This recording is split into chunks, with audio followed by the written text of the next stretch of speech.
What's up, guys? Welcome back to the channel. We're back in Florida. For those of you who have been following along, you know that we just finished a 3-month trip out west. We left from Florida and went to Texas, New Mexico, Arizona, Utah, Colorado. Went to a lot of national parks, went to a lot of national monuments, saw a lot of mountains, saw a lot of desert, saw a lot of rocks. But in this video, I want to do something a little bit different. I wanted to cover the top 4 things that you need to do a trip like that right now. Let's get right into it. First thing on the list, storage and organization. Let's open this up.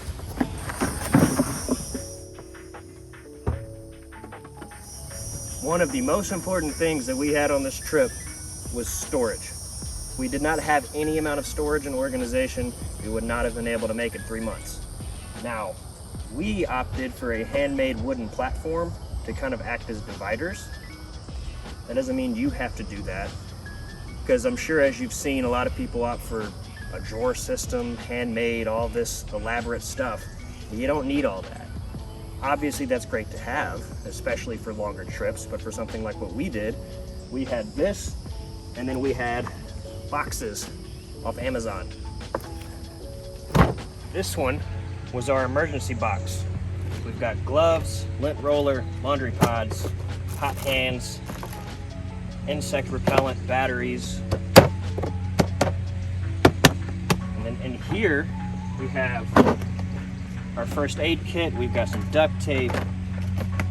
We've got firefighting mini foamer, fire starter, wood, basically anything we needed for emergencies. We also had COVID tests in here. We had medicine, things for fever and flu and all of that. And thankfully we didn't need to use a lot of this. We had to use the COVID test for the time that we got sick in Utah. But other than that, this kind of stayed in the car and stayed shut. This other box we used for our kitchen stuff. So we've got lighters, we've got spatulas and all of this stuff, silverware, knives, all that. And then in here is where we kept our sink. And we've got pots and pans and just a solid kitchen setup. If we didn't have these boxes, it would have been a very unpleasant trip. With all of that, this wooden platform just was the icing on top. So Sarah and her dad installed this. I had nothing to do with it. They planned it, put all the blueprints, made a video all about that. I'll put the link right here so you can check that out. But we had basically a system that worked out pretty well for us.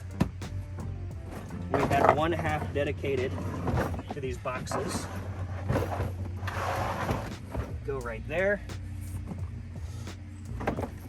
And the other half for the cooler, go run this side. And that's why this flap is here, so the cooler can go in without this having to move. On top of this, we had 2 of these drawers that were just from some plastic setup from like Target or something for storage. And one of them we kept our propane tanks and toilet paper and a fire extinguisher. And then the other one, Sarah kept all of her art stuff.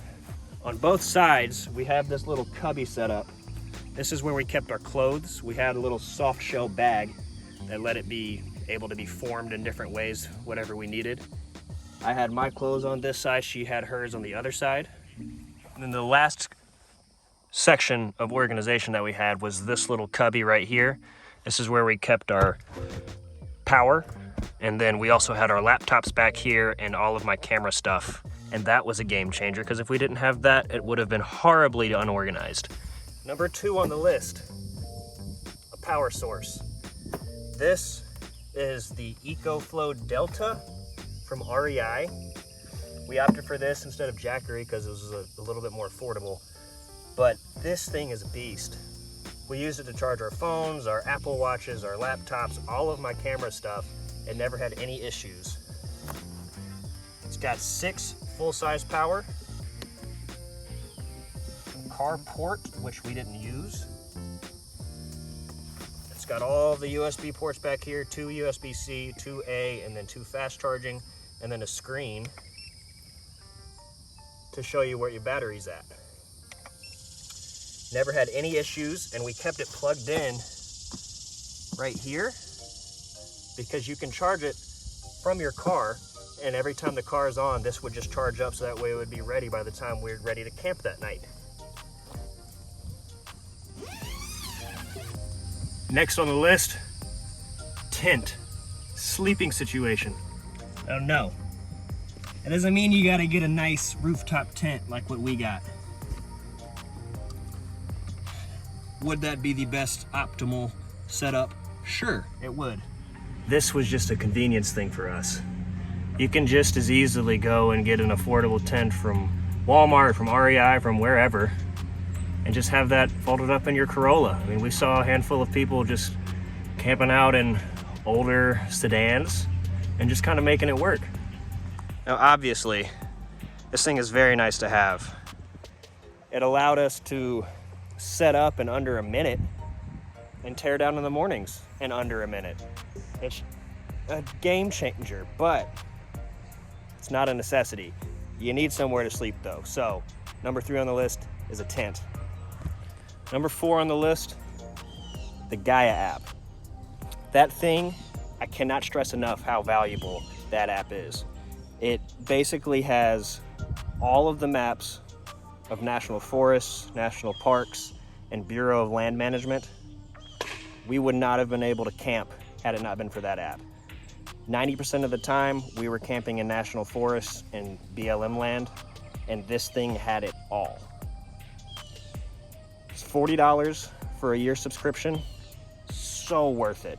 Because other apps like The Dirt, which is great, we tried to use that, and that mainly just gave you organized campgrounds that you had to pay for, and we weren't trying to pay for this camping setup. So everywhere we stayed, national forest, BLM land, all of that was free, and we wouldn't have been able to find them if it was not for the Gaia app.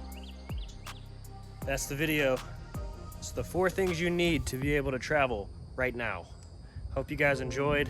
Stay tuned for more. Like, subscribe. See you guys next time. Peace.